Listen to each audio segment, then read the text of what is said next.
Aux États-Unis, comme ici d'ailleurs, ce sont deux batailles qu'on livre simultanément. Freiner la propagation du coronavirus tout en limitant l'impact sur l'économie. Richard, qui est à Washington, le président Trump négocie actuellement avec les élus un plan de sauvetage de l'économie américaine d'une ampleur jamais vue.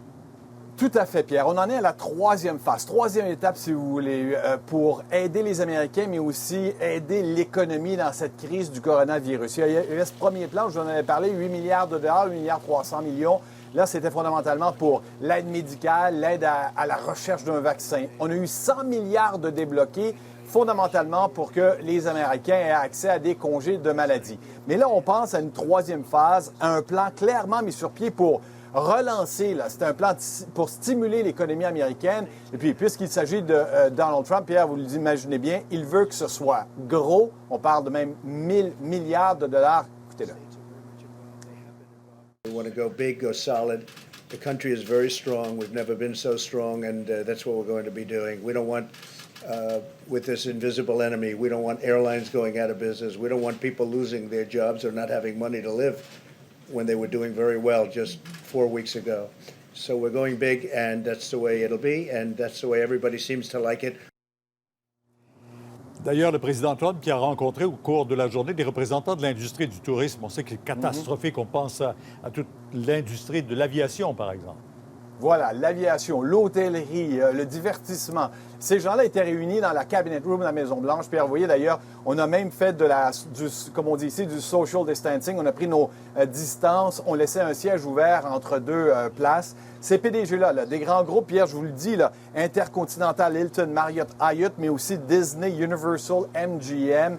C'est vraiment un constat quasi apocalyptique qu'ils font l'un après l'autre. Je vous donne l'exemple d'Hilton qui s'attend à ce que son taux d'occupation tombe d'ici une semaine à 10 Pierre. J'écoutais aussi le représentant de Hyatt, le PDG de Hyatt, qui lui évoquait des congrès, des conférences qui étaient mises sur pied. Les gens ne se pointent carrément pas. Et dans son cas, ça va être à moins de 10 le taux d'occupation avant longtemps. Et là, tout ça alors que les annulations se poursuivent. On parle des courses de NASCAR, le Derby du Kentucky, le championnat de la PGA au golf, l'accès à la Statue de la Liberté, au belvédère de l'Empire State Building. Alors, on veut agir vite et efficacement et je vous fais entendre le ministre de l'Économie, des Finances, le secrétaire au Trésor, Steve Mnuchin, du président Trump, qui, lui, songe carrément à donner 1000 $ à chaque Américain. Écoutez-le. The payroll tax holiday would get people money over the next 6 to 8 months. We're looking at sending checks to Americans immediately. And what we've heard from hardworking Americans, many companies have now shut down, whether it's bars or restaurants. Americans need cash now, and the president wants to get cash now. And I mean now, in the next 2 weeks. Bon, ça, c'est un axe. L'autre axe, bien sûr, on pense à la population et la lutte menée se fait partout. Et on sent quand même de la frustration devant une certaine réticence à respecter les règles.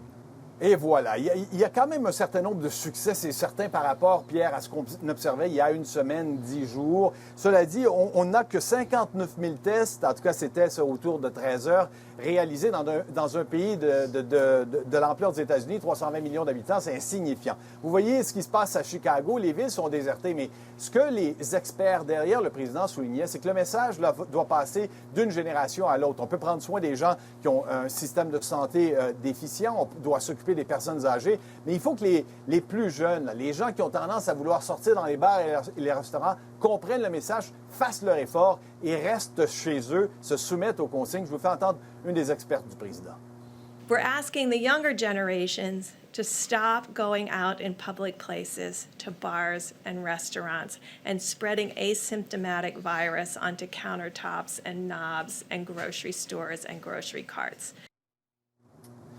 Le président, Pierre, qui évoque carrément la possibilité d'un lockdown assez généralisé, donc une fermeture de grands États, de grands espaces venant du gouvernement fédéral pour finalement contraindre les gens à comprendre, à accepter ce message-là, qu'il faut qu'ils se limitent dans leur rassemblement. Pour l'instant, la consigne du côté du gouvernement fédéral, pas plus de 10 personnes ensemble en même temps. Richard, merci pour ce clin d'œil à la communauté irlandaise aujourd'hui. Votre cravate verte, elle est appréciée. Ça nous fait oublier d'autres choses. Merci. Au revoir. Au revoir.